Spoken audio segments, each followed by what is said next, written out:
ভারতবর্ষে ভোট দিতে পারে না।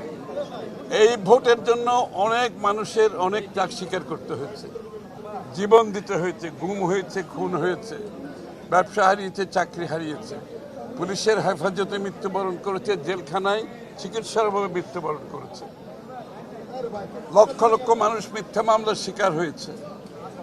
এই ভোটের পেছনে যাদের এই অবদান, আমি তাদের কাছকে স্মরণ করছি, আমি তাদেরকে স্মরণ করছি, তাদের প্রতি শ্রদ্ধা জ্ঞাপন করছি এবং শ্রদ্ধা জ্ঞাপন করছি বাংলাদেশের গণতন্ত্রকামী মানুষ যারা রাস্তায় নেমে তাদের অধিকার আদায় করেছে। আমি শ্রদ্ধা জ্ঞাপন করছি দেশনেত্রী বেগম খালেদা জিয়ার প্রতি, নিজের জীবন দিয়ে গণতন্ত্রের জন্য আপসহীনভাবে লড়ে যাওয়ার কারণে আজকে আমরা এখানে এসেছি।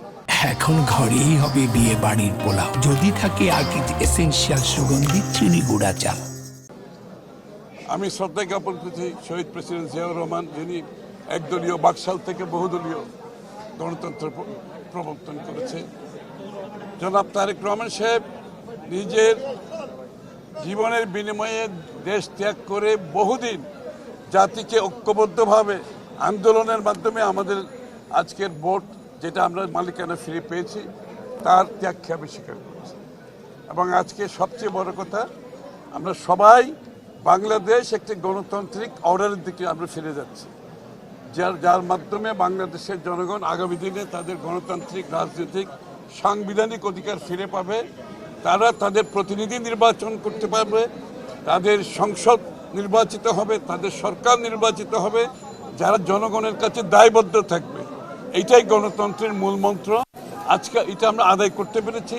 এই ভোটের মাধ্যমে আগামীর বাংলাদেশ একটি গণতান্ত্রিক দেশ হোক। মানুষের ত্যাগের, আমার মনে হয় পরিবেশ ভালো, খুবই ভালো পরিবেশ। এবং আমি যদি অসংখ্য ভোটার, আমি আস্তে আস্তে যা দেখলাম, প্রত্যেকটি পোলিং স্টেশনে 2-3টা কনস্টিটিউয়েন্সি ঘুরে আসলাম, অসংখ্য ভোটার এবং স্বতঃস্ফূর্ত একটা উচ্ছ্বাস আমি দেখতে পাচ্ছি যে গণতন্ত্র যে আবার ফিরে আসছে সেটা আমরা অনুভব করতে পারছি। যে বাংলাদেশের যে কোনো ক্রান্তিলগ্নে, কঠিন সময়ে, দুঃসময়ে বাংলাদেশের জনগণ বাংলাদেশ জাতীয়তাবাদী দলের উপর আস্থা রেখেছে, এটা আমরা বারবার দেখেছি।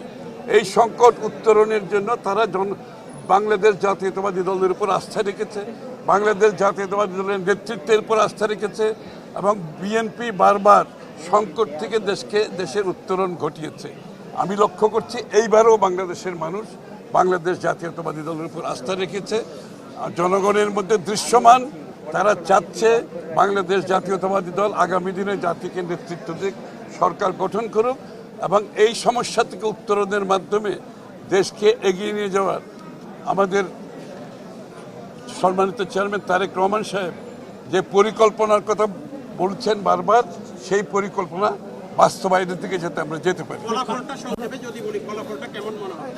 আমি তো বলেছি, আমি বারবার বাংলাদেশের জনগণ এরকম কঠিন সময়ে বাংলাদেশ জাতীয়তাবাদী দলের উপর আস্থা রেখেছে। আমার মনে হয় এবারে তারা তাই করবে। কোনো সেন্টার দেখি না আজ পর্যন্ত।